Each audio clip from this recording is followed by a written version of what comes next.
Hello friend, I want to tell you about the Volkswagen Polo car. The Polo V's design is simple.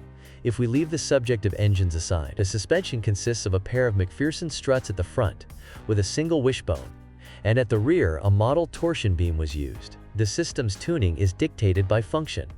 It has to be comfortable and safe. Only the sports versions, GTI, have a rigid system. The Polo Cross went in the other direction, resembling crossovers and having a 15 mm higher ground clearance, mainly due to large wheels. Even the power steering system is still hydraulic. Engines are something else. In the 4th generation Polo, the 1.4 FSI engine was already available, and in the Polo V there is the TSI family. These are units with direct petrol injection and a turbocharger. Until the facelift in 2014, 1.2 TSI and 1.4 TSI EA111 were offered, with the latter powering the GTI version and generating 180 HP. Since 2012, a calm 1.4 TSI with 140 HP from the EA211 family has also appeared. In the Polo V, the 1.4 TSI engine is rarely found. After the facelift in 2014, all small TSIs come from the EA211 family, and only the 1.8 TSI engine with 192 HP powering the GTI model is from a different family, EA888. It is worth noting that the Polo V began to use 1.0 MPI and 1.0 TSI engines, known at the time mainly from the smaller up. The range of diesel engines is no less modern. The basic engines are 3 cylinders, but no longer 1.4 TDI, but 1.2 TDI. The offer, on the other hand, is 1.6 TDI versions with power from 75 to as much as 109 HP. It was not until 2014 that a new version of the 1.4 TDI engine was offered, being the only diesel offered after the facelift, with power from 75 to 105 HP. All Polo diesels are equipped with a DPF filter. Which engine version should I choose? There is no point in bothering with the 1.2 MPI version before the facelift. It is too weak and quite problematic. The best engine in this car is the naturally aspirated petrol, quite old, 1.4 MPI with 86 HP. Unfortunately, it was only offered until 2014. It is a simple and practically failure-free design. There are neglected units that consume oil, which usually indicates its infrequent replacement. Unfortunately, inspections every 30,000 kilometers can finish even such an engine. If the engine does not consume oil, it will successfully last 400,000 kilometers and more. There are no problems with driving on LPG. The long life service problem applies to all engines, especially petrol ones. The older TSI series initially performed worst, struggling with chain timing, which is much less durable than belt timing, as well as water pump failures and oil consumption. The engines that have survived to this day can be considered good, although with mileage of 20-300,000 kilometers, they may need to be overhauled.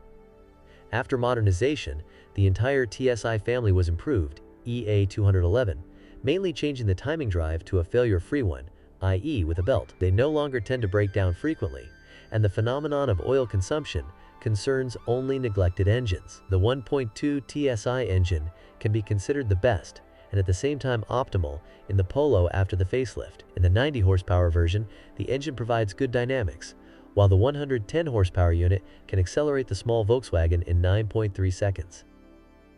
With 175 Newton-meters of torque available from 1,400 revolutions per minute, there is practically no need to enter the rev zone that makes the engine audible at all. When eco-driving, it is worth changing the oil more often because the engine bearings are then quite heavily loaded. In general, it is best to do it no later than after 15,000 kilometers. Although in the city and on short distances, it is best to change the oil once a year or every 10,000 kilometers. The engine will reward you with durability, and with calm driving also, with very low fuel consumption. The fear of buying a Polo 1.2 TSI after the facelift is completely unjustified, although of course it is not as simple and cheap to repair engine as the older 1.4 MPI. However, the facelifted version should be considered one of the most successful and trouble-free small-capacity petrol engines. It is hard to say yet about the durability of the 1.0 TSI and 1.0 MPI units. It is known, however, that the design of these engines has not been overcomplicated, and both reward with very low fuel consumption during normal driving. There is no point in forcing them to drive dynamically. What is more, the 1.0 MPI unit tolerates gas power without any problems. Diesel engine enthusiasts should aim for the durable and reliable 1.6 TDI unit and the quite successful 3-cylinder 1.4 TDI after the facelift. However, you have to be aware that the costs of potential repairs of these engines are much higher than in the case of petrol engines. The most expensive will be in the case of injection system failures, although this is a permanent area. The situation is worse with DPF filters, which were installed as standard and are not necessarily popular with city driving. Even filter replacements are quite expensive for such a small car. I don't really recommend the super efficient 1.2 TDI diesel, which was offered for the facelift. It's a good unit, but specific, because it was built solely for low fuel consumption, so it's intended mainly for people who care about it. A 75 horsepower engine is not suitable for dynamic driving, and it's also sensitive to fuel quality. Fortunately, there won't be any major problems with repairs. The biggest problems and costs can be caused by the DSG automatic transmission, regardless of whether it works with a petrol or diesel engine. Although with such low loads generated by the Polo engines, it cannot be said that the transmission gives up quickly. Potential repairs are always expensive. Most engines are not equipped with a dual-mass flywheel as standard, but they always are with automatic transmissions. Although the wheels themselves are quite cheap, up to $250, they are usually replaced when the clutches are replaced. Regular oil services are also more expensive and should be carried out more often than in manual transmissions, preferably every 40,000 kilometers. The greatest load is generated by city use and high mileage, about 200,000 kilometers. After buying such a car, you have to count on gearbox repairs in the range of $500 minus $1,250, so it is better to choose a Polo with a manual, very precise gearbox.